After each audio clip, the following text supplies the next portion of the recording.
ورحمۃ اللہ وبرکاتہ۔ آج ہم نیکی کی دعوت سنیں گے۔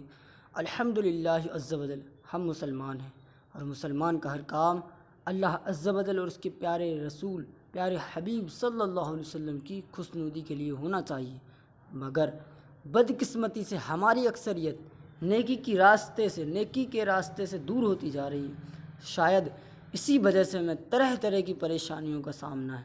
کوئی بیمار ہے تو کوئی قرض دار ہے، کوئی گھریلو ناچاکیوں کا شکار ہے تو کوئی تنگ دست و بے روزگار، کوئی اولاد کا طلبگار ہے تو کوئی نافرمان اولاد کی وجہ سے بیزار۔ الغرض ہر ایک کسی نہ کسی مصیبت میں گرفتار ہے۔ یقیناً دنیا و آخرت کی ہر پریشانی کا واحد حل اللہ عز و جل اور اس کے پیارے حبیب صلی اللہ علیہ وسلم کے بتائے ہوئے کاموں میں لگ جانا ہے۔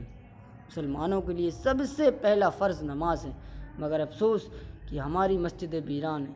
یقیناً نماز دین کا ستون ہے، نماز اللہ عز و جل کی خوشنودی کا سبب ہے، نماز سے رحمت نازل ہوتی ہے، نماز سے گناہ معاف ہوتے ہیں، نماز بیماریوں سے بچاتی ہے، نماز دعاؤں کی قبولیت کا سبب ہے، نماز سے روزی میں برکت ہوتی ہے، نماز اندھیری قبر کا چراغ ہے، نماز جنت کی کنجی ہے، نماز مومن کا نور ہے، نماز میٹھے میٹھے آقا صلی اللہ علیہ وسلم کی آنکھوں کی ٹھنڈک ہے، نماز پل صراط کے لیے آسانی ہے، نمازی کو سرکار صلی اللہ علیہ وسلم کی شفاعت نصیب ہوگی۔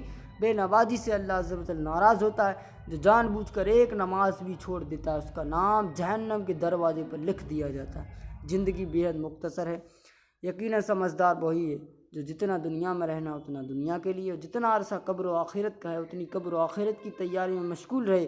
کئی ہنستے بولتے انسان اچانک موت کا شکار ہو کر دیکھتے ہی دیکھتے اندھیری قبر میں پہنچ جاتے ہیں۔ اسی طرح ہمیں بھی مرنا پڑے گا، اندھیری قبر میں اترنا پڑے گا، اپنی کرنی کا پھل بھگتنا پڑے گا۔ حدیث شریف میں ہے، قبر روزانہ پکار کر کہتی ہے، اے آدمی کیا تو مجھے بھول گیا؟ یاد رکھ میں تنہائی کا گھر ہوں، یاد رکھ میں اجنبیوں کا گھر ہوں، میں گھبراہٹ کا گھر ہوں، میں کیڑے مکوڑوں کا گھر ہوں، میں تنگی کا گھر ہوں، مگر جس کے لیے اللہ تعالیٰ مجھے وسیع کر دے۔ پھر آپ علیہ السلام نے مزید ارشاد فرمایا، قبر جنت کے باغوں میں سے ایک باغ ہے یا دوزخ کے گھڑوں میں سے ایک گھڑا۔ اللہ اکبر۔ جب قبر سے نکلیں گے تو قیامت کا 50,000 سال دن ہوگا، سورج 1.25 میل پر رہ کر آگ برسا رہا ہوگا، کعبے کی دہکتی ہوئی زمین پر ننگے پاؤں کھڑا کیا جائے گا۔ حدیث شریف میں ہے، اس وقت تک قیامت کے روز بندہ قدم نہیں ہٹا سکے گا جب تک اس سے 5 سوالات نہ کر لیے جائیں۔ نمبر 1 عمر کس کام میں صرف کی، نمبر 2 زبانی کیسے گزاری، نمبر 3 اور 4 مال کس طرح کمایا اور کس طرح خرچ کیا، نمبر 5 اپنے علم پر کہاں تک عمل کیا۔ میٹھے میٹھے اسلامی بھائیوں، ہمیں نیکی کی دعوت سننا چاہیے اور اس سے سیکھ حاصل کرنی چاہیے، اور انشاءاللہ نمازوں کی پابندی کرنی چاہیے، گناہوں سے بچنا چاہیے، اللہ پاک کی رضا والے کام کرنا چاہیے۔ ٹھیک ہے، تو انشاءاللہ امید ہے کہ آپ نمازوں کی پابندی کریں گے، نیکیوں میں اپنا دل لگائیں گے، گناہوں سے بچتے ہوئے زندگی گزاریں گے انشاءاللہ۔ السلام علیکم ورحمۃ اللہ۔